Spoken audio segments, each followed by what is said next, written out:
rescued later. She said the train conductor was seriously injured, but she did not specify the cause of the crash.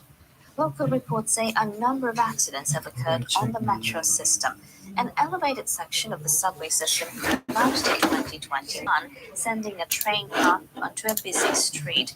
That accident killed more than 20 people and injured over 60 others. A massive protest has broken out at a coronavirus test kit factory in China. It was apparently triggered by layoffs and wage cuts stemming from the government's sudden end to its zero-COVID policy.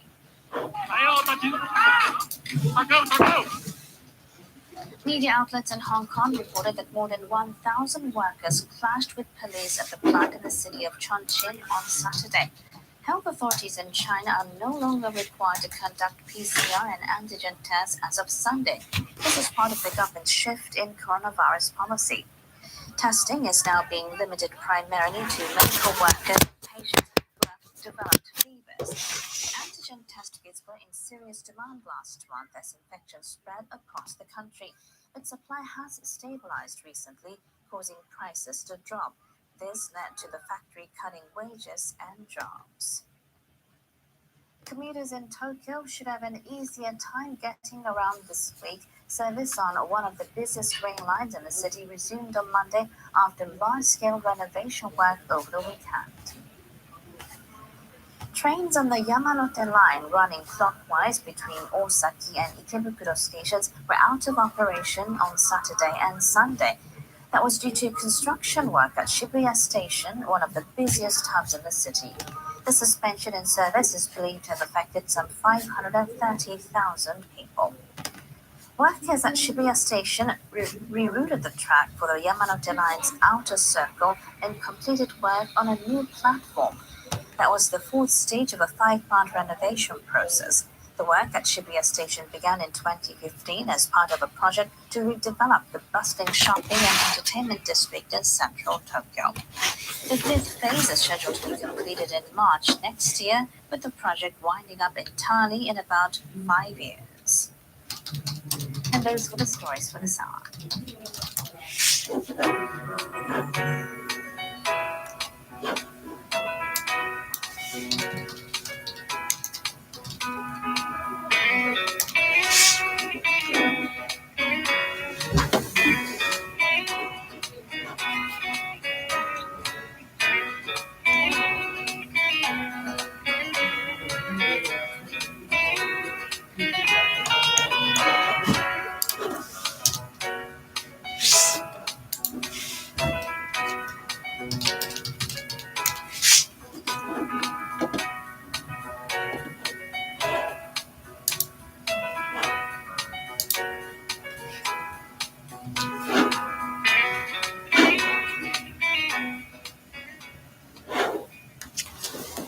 That wraps up this edition of NHK Newsline. I'm Keiko Kitagawa in Tokyo. Thank you for joining us.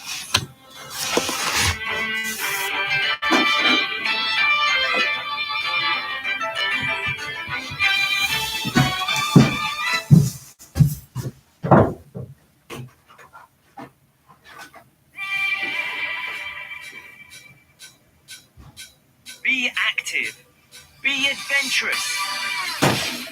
All in a day trip's distance from Tokyo. It's time for Japan Sports Scope. Hello, I'm Harry Sugiyama, and today I've come to a special place to learn something very simple.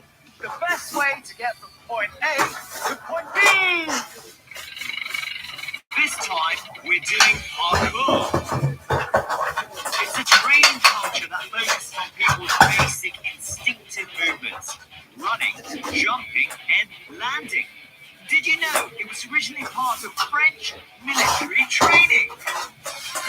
You can try it here, 40 minutes from Tokyo Station. Bring comfortable clothes and indoor sneakers. Okay, here we go. Let's introduce today's instructor. Sensei!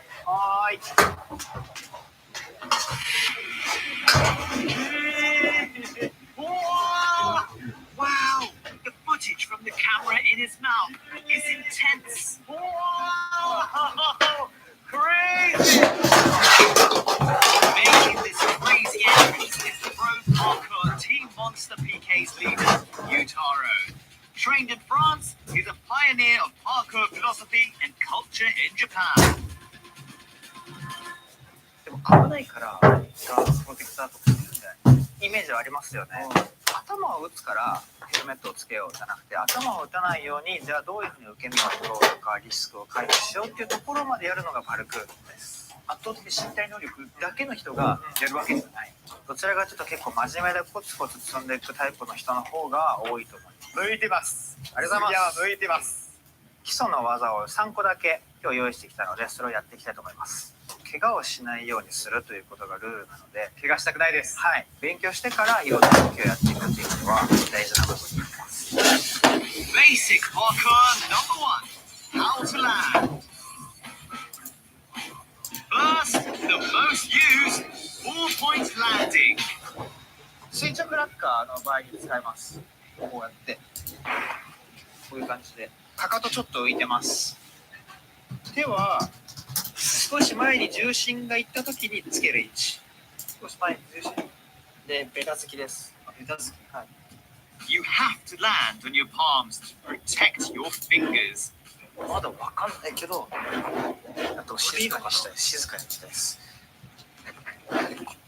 静か。Watch how he uses his arms in the air. Keeping them back stops you from leaning forward and helps absorb the shock of landing. で、膝の内側に手入れます。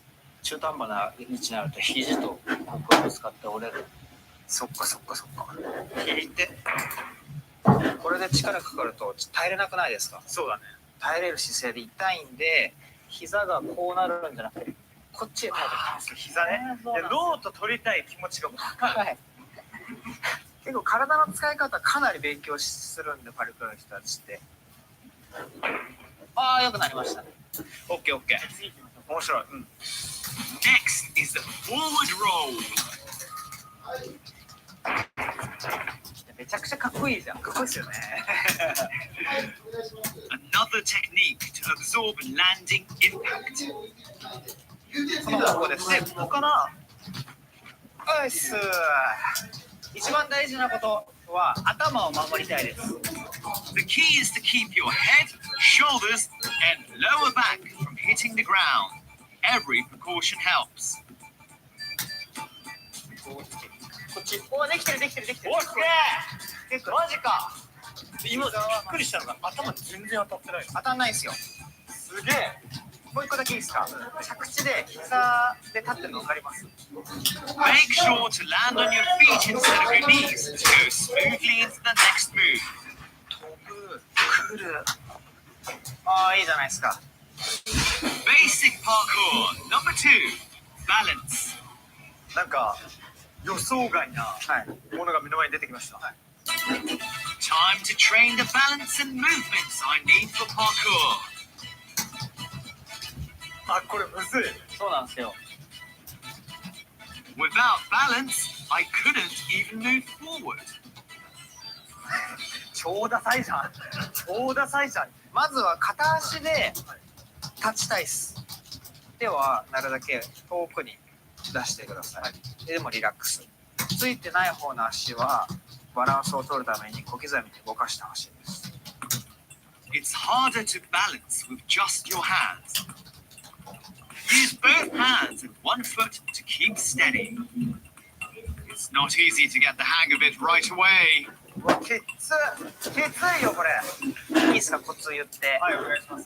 片足立ちになった時ってこれ絶対倒れますよね。今それやろうとしてるんですよ。Leaning the opposite direction from your raised leg keeps your balance with your head and feet. Compared to my wobbly eyeline, his is straight as an arrow. いいですね。ナイス。Basic parkour number 3, the vault. 今からやるのは、飛び箱のような形のものですけれど、こういった腰高のものを手をついて越えていく動きをボルトっていうんですね。ボルト。はい。Vaulting is essential to parkour. Clearing an obstacle sounds simple, but there are many ways to do it that look incredible. ステップボルトやります。Slowing down the movements, the step vault is all about clearing the obstacle while keeping your stride. 歩いて、このちょっと待って、なんかおかしい。あと、これだよね。その通りです。今言おうと思いました。指先は進行方向。はい、なんでかっていうと、前に行きたいんで。If your hand faces sideways, you throw off your balance. Keep your fingers straight and put your weight on your hand to keep from falling forward. ベタです。これステップボルトです。どこでも使えます。Time to put the lessons into practice. I have to combine the techniques into a flow to round the course. どっから始めるんですか？後ろに見えてるあの大きな壁をまずずっとね、削ってたんですよ。Outline the course. First, climbing a 3-meter incline wall. After that, a big jump into the mat. Then, I have to use what I've learned and end up with a rolling goal. Okay, people, I'm really nervous. Gotta do it. Come on, Ari. Let's go. Yoi! Start up! Will I be able to use what I've learned? First up, the landing. 落ち着いて。OK, 落ち着いて。ランディング。はい。Next, the balance rail. ここは集中していきましょう。I didn't fall. はい。OK. 右手と左足。I cleared the step vault. Final roll. ナイスです。超楽しい。めっちゃ楽しい。アドレナリンがやばい。落ち着いてやればできる。Let's see a pro flow. Okay, so let's see the sensei do it. お願いします。行ってきます。Let's go! Oh, smooth!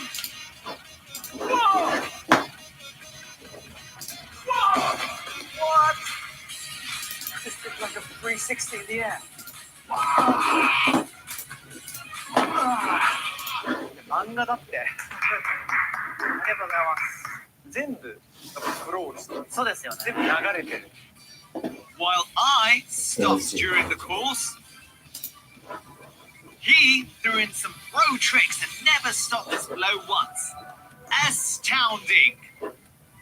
自分の中のパルクールっていう定義もすごい変わったし、なぜここまで虜にする理由っていうのがね、よくわかりましたね。そうですよね。ありがとうございました。ありがとうございます。Thank you so much, sir. So parkour, it looked impossible to start off with, but I had a wild time. Really, really fantastic. Definitely worth a try, guys. You need the proper knowledge and technique to not get hurt doing parkour. Give it a try at this specialized facility. This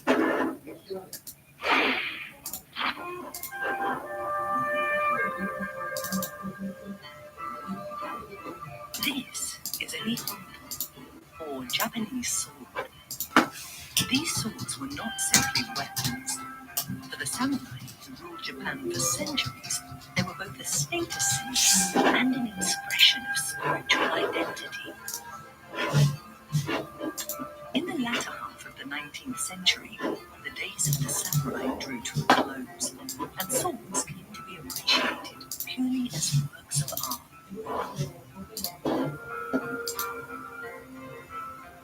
Some of them are adorned with exquisite patterns.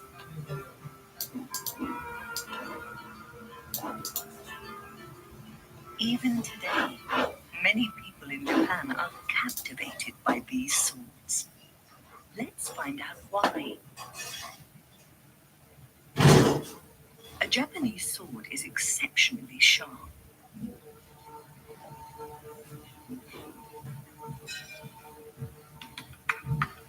The raw material for making one is tamahagane.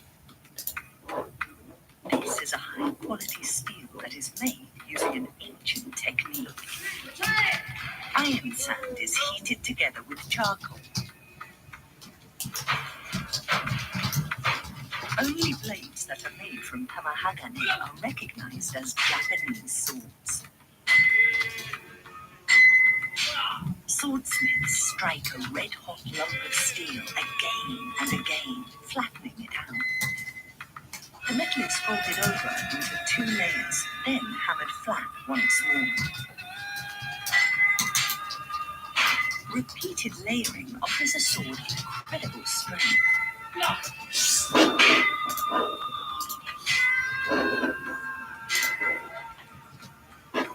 A highly skilled polisher works on the blade, giving it a razor-sharp edge.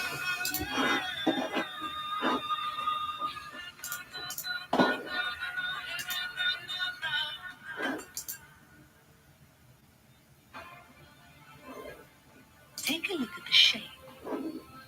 You can see that it's slightly curved.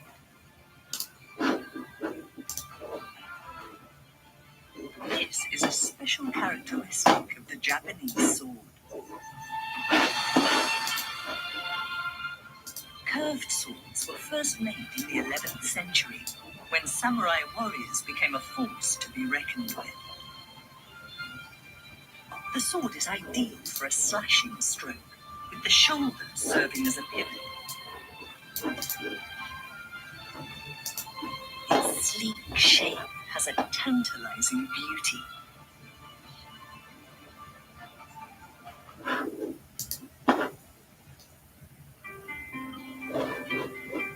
Another key factor in the elegance of a Japanese sword is the hammer, a wave-like pattern on the blade. It's created during the final tempering process.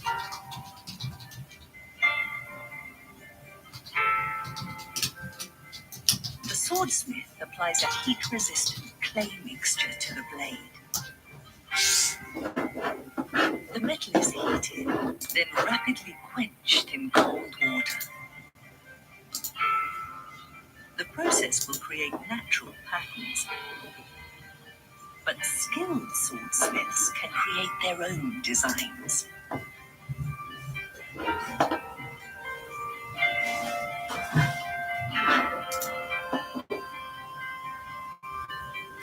Hammer patterns don't make the weapon more effective. They are added to the sword simply to enhance its beauty.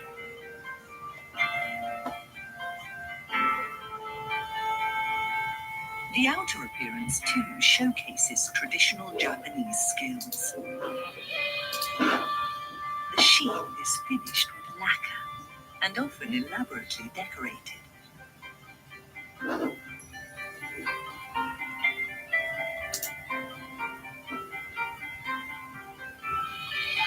Japanese sword is both a lethal weapon and an object of beauty. A delicate and dynamic balance that many find captivating to this day.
Hello and welcome to J Mello, the show that brings Japanese music to the world.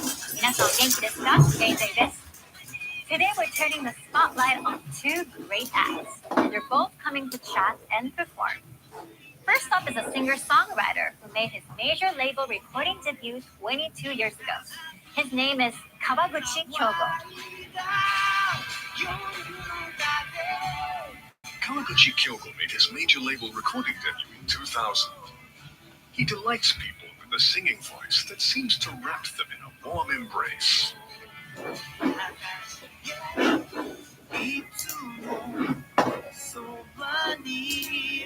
Kawaguchi-san released his first album in 2003. A track called Sakura got lots of attention and later came out as a single. Sakura was a big hit and won a string of music awards. It still has lots of fans. It's been covered by artists in Japan and abroad. The original music video has been viewed more than 13 million times. Kawaguchi-san has had a prolific career. His songs have been used in commercials, TV dramas, and movies. In 2021, he marked the 20th anniversary of his debut by releasing an album of collaborations with lots of other artists. And he continues to throw his energy into his work in the pursuit of new music. Today, Kawaguchi-san is going to perform for us in the studio. Kawaguchi-san is going to start the music today with his signature song, Sakura. He's going to accompany himself on the guitar.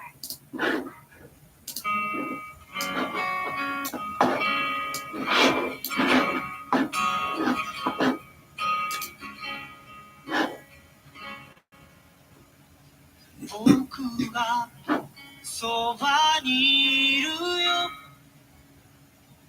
君を笑わせるから桜舞う季節数え君と歩いて行こう僕がそばにいるよ君を笑わせるから桜舞う季節数え君と歩いて行こう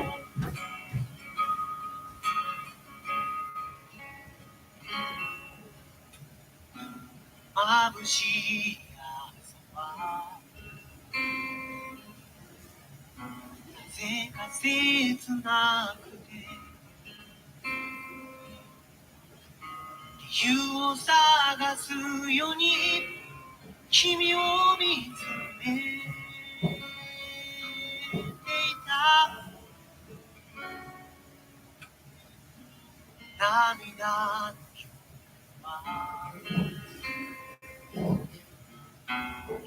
月の光に震えていたよ二人で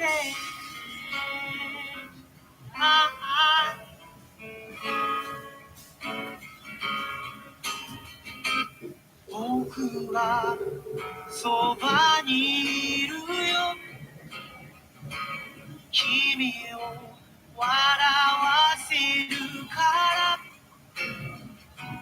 空の台待ち抜け出し虹も探しに行こういつもそばにいるよ君を笑わせるから柔らかな風に吹かれ君と歩いて行こう君と歩いて行こう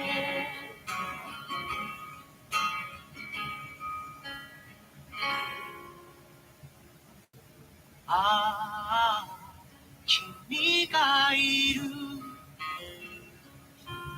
ああ君がいるいつもそばにいるよ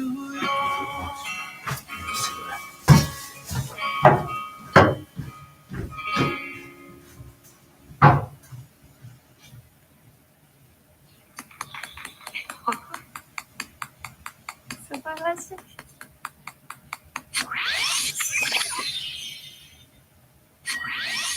川口京吾さんです。はじめまして。はじめまして。よろしくお願いします。もうお会いできる日が来るなんて本当に夢のようで、もうずっと聴いてました。この桜っていう曲はちょっとこう和を感じさせる切ないメロディーの中に僕がそばにいるよっていうこのフレーズがなんかこう無償の愛でずっとこう見つめてくるその子犬を見てるような気持ちになるんですね。本当に大好きな曲で、当時世田谷の経堂に住んでて、はい、でその作曲してる時に窓開けたらもう満開の桜で満開からちょっとこうもう散りかけるような状態で、風にこう桜の花が散ってるっていうのをこう目の当たりにして、で歌詞もメロディーも両方同時に出てきました。同時に出てきたんです。はい。どんな風に作曲したんですか？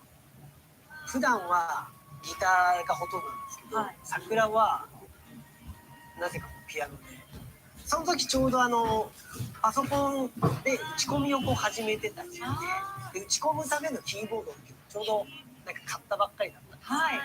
でピアノ弾けないんですけど、こう音でこう探っていくっていうか、なのでG フラットなんです。要はこの黒鍵、はい、出てるところに手を置いたらたまたま G フラットだったっていう。すごい稀な、そんな風に作られたんですね。でもなんか私の好きなあそこの桜の季節あそこの和のメロディーはあえて愛する和を意識して桜ってモチーフってとっても日本的なモチーフなんですよ。散っていく桜の方に結構こう美しさを感じてその作ったのはなんか覚えてますね。散っていく桜って本当に美しいけれども、もうこれでもしかしたら見れるの最後なのかなっていう、何かこう儚さっていうのも感じますよね。そうですね。桜って割とこう散り際が自分は好きで、はい、このなんかこうハラハラヒラヒラ落ちて散っていくっていう様のなんか切なさっていうのを、その地声からファルセットに行く感じで表現したかったのかもしれないですね。そこの地声からファルセットの変わる瞬間が切ないですよね。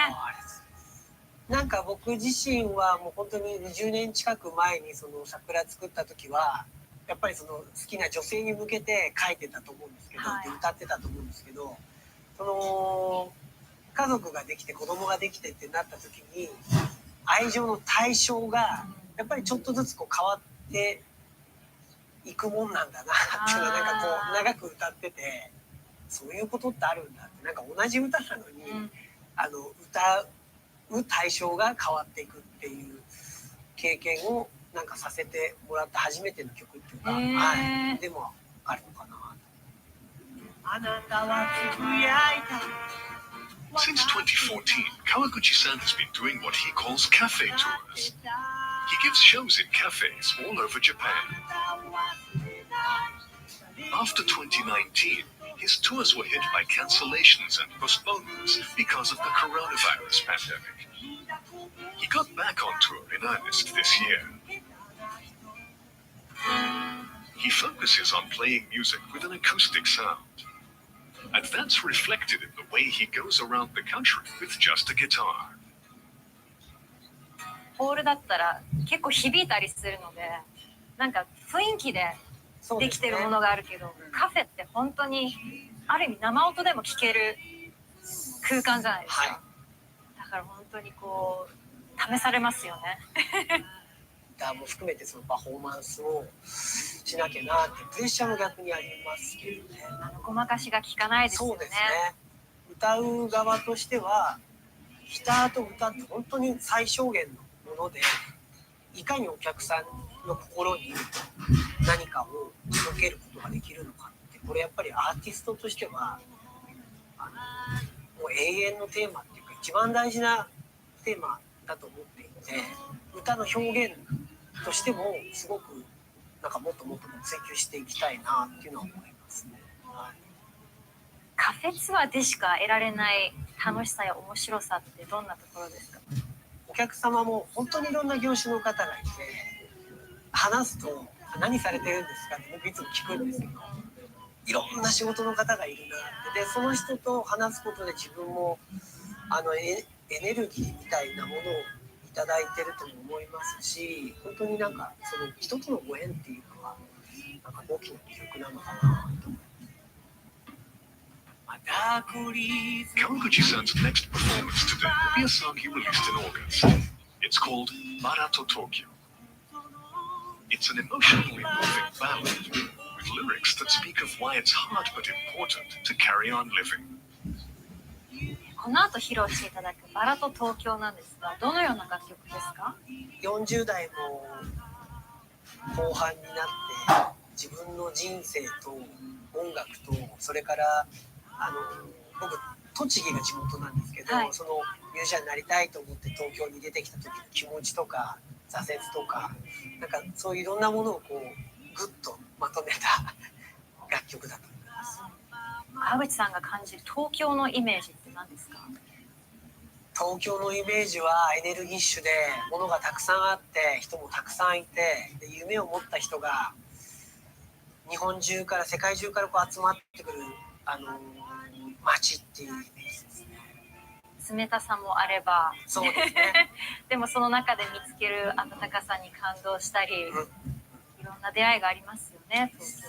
そうですね。特に僕はその地方出身者なんで、夢を持ってその東京に出ていく時の気持ち、その19歳の時に上京した時の気持ちが未だに覚えてますし、でいろいろあって東京疲れて今東京じゃないところに暮らしてますけど結果そうなるんですね。なんかだから余計その東京っていうものをなんか憧れや情熱の象徴みたいな風に見てる自分もいます。はい、では最後に今後の活動について教えてください。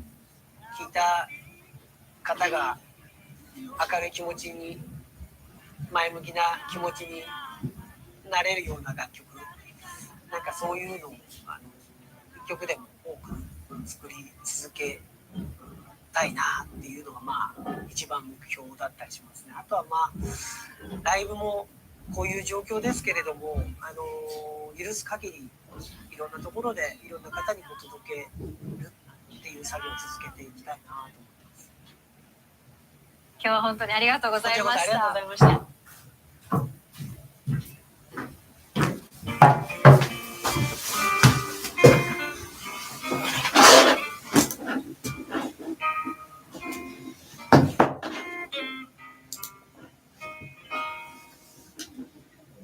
愛情これ以上で優しい人をしのげて手にしたものはいびつで鼻につく真剣な東京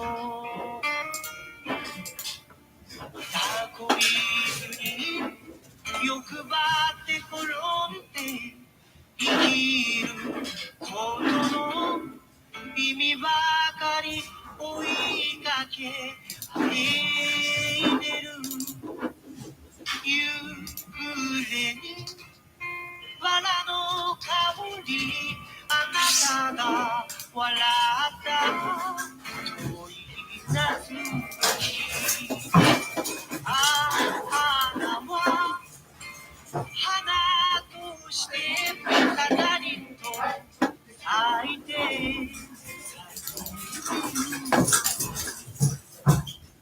たままを預け自分をまだ愛せぬまま足をはかりにかけて片目をつぶって歩り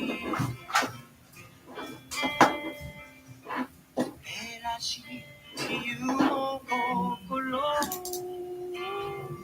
騙せないと知りながらも流される答えよりなぜ遠回りや間違い選んでしまうのだろうつましく今日愛して触れられる幸せ消えるように穏やかに誰かのために力をそっと貸せるように汗を流そう涙拭って自分をまだ諦めない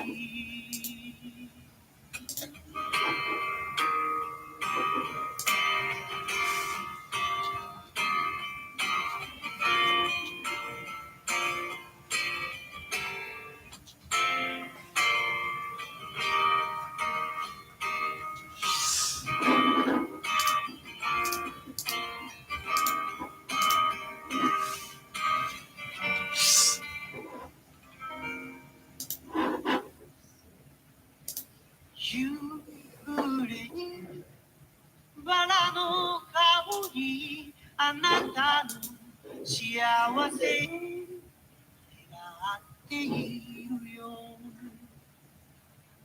人も街も変わってゆくから思い出が胸を夕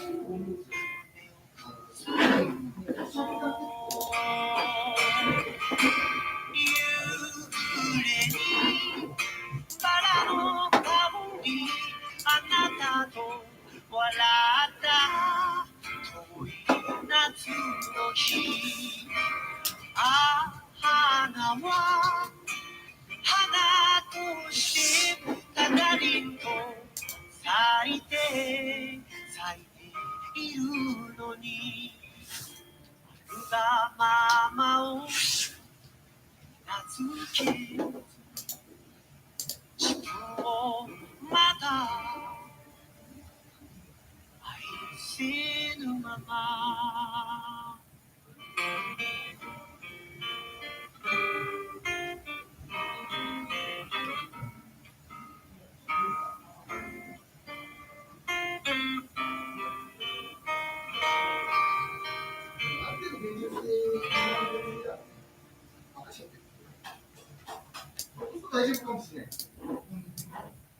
That was Kawaguchi Kyogo. Our next guest is a former member of an idol group called Juice Juice. She left the group in 2020 and went solo. Her name is Miyamoto Karin. J ネロをご覧の皆さん、宮本かりんです。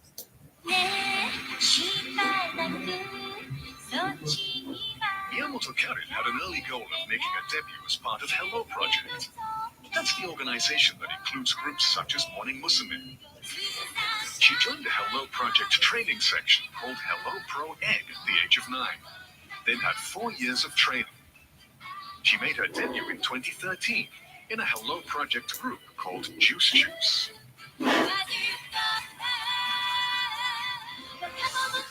She has a richly expressive singing voice. So as well as belonging to a Hello Project group, she began touring as a solo artist.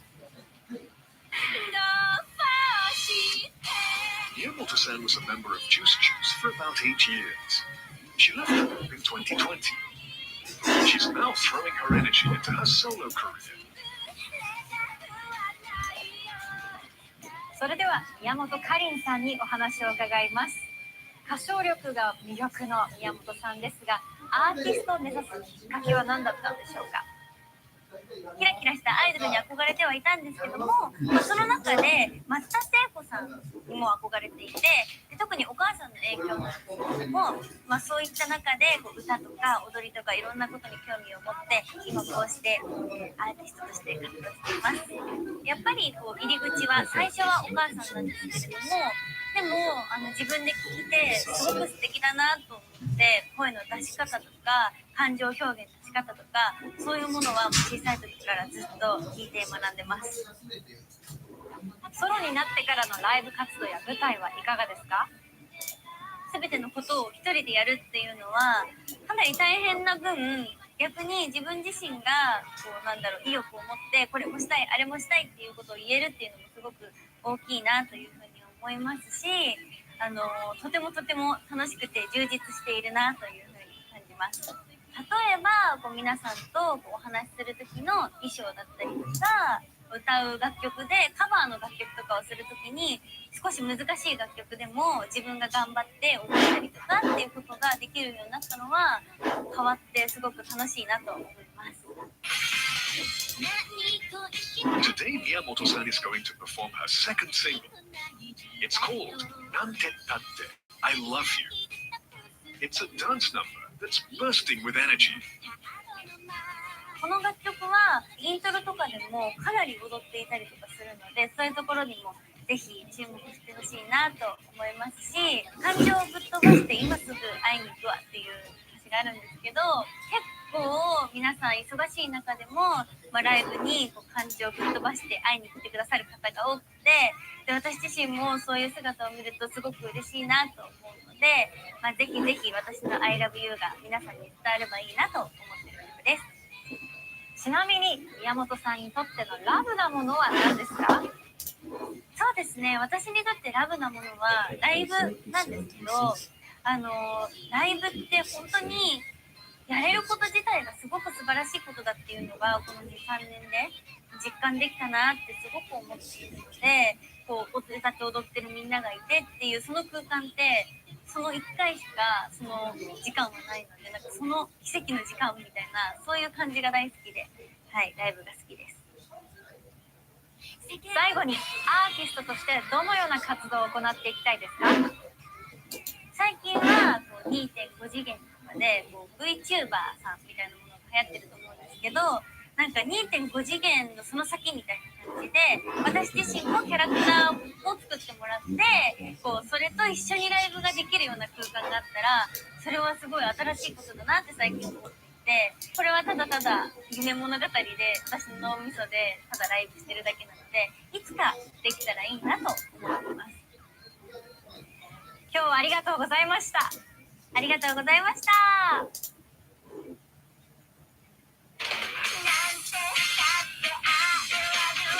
なんてだって I love you。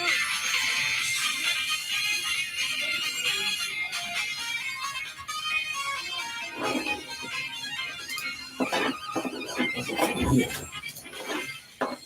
恋したっておかしくない時間の指先でタップするいくつものハートのバー同じ趣味だねってさらにというけれど割と奇跡的な確率なんじゃない。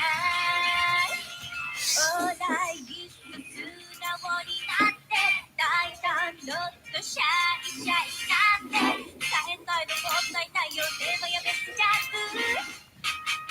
感情ぶっ飛ばしてマスクに会いに行くわ。世界の今日で最後だって後悔したくないしずっと今日ならさ重すぎる恋で OK 大捨ててもただ捨てても思い出して笑っちゃうほどになんてだって I love you。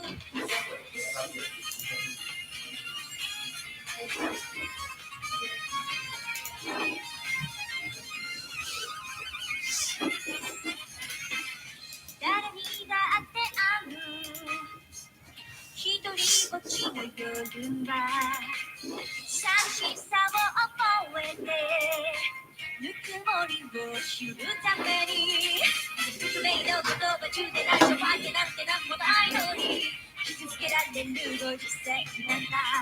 10倍1000倍愛されなくちゃやってらんないじゃない。ちょうだいもっと無償のランボ探偵ないと辛すぎだってもう出ないで朝からバイトだけどずっと言いたい。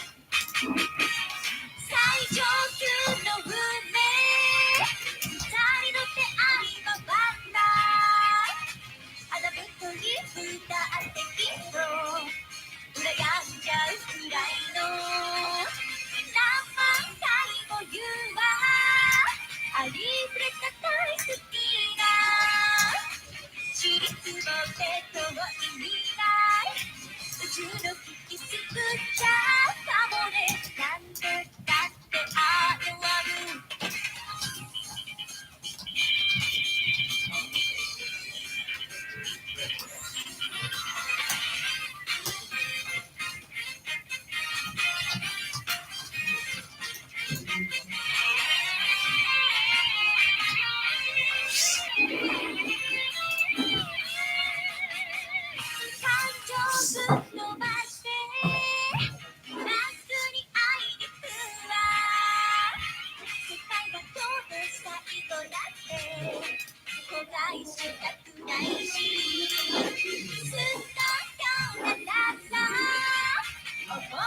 for this edition of J Mellow. If you'd like to watch past editions, just scan the QR code on the screen.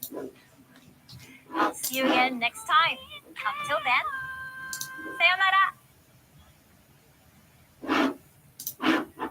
Coming programs. Where we call home. Meet a Canadian who runs a website for foreigners with disabilities that introduces a broad range of locations in Japan with barrier-free accessibility. The Quest for Ancient Color. The fifth-generation Kyoto dye craftsman rediscovers Japan's stunning natural colors and traditional dyeing techniques. This time, a tale of Japanese red. Japan Sports Scope. This program introduces sports that can be enjoyed alone and outdoors during COVID in Japan. In this episode, we introduce parkour.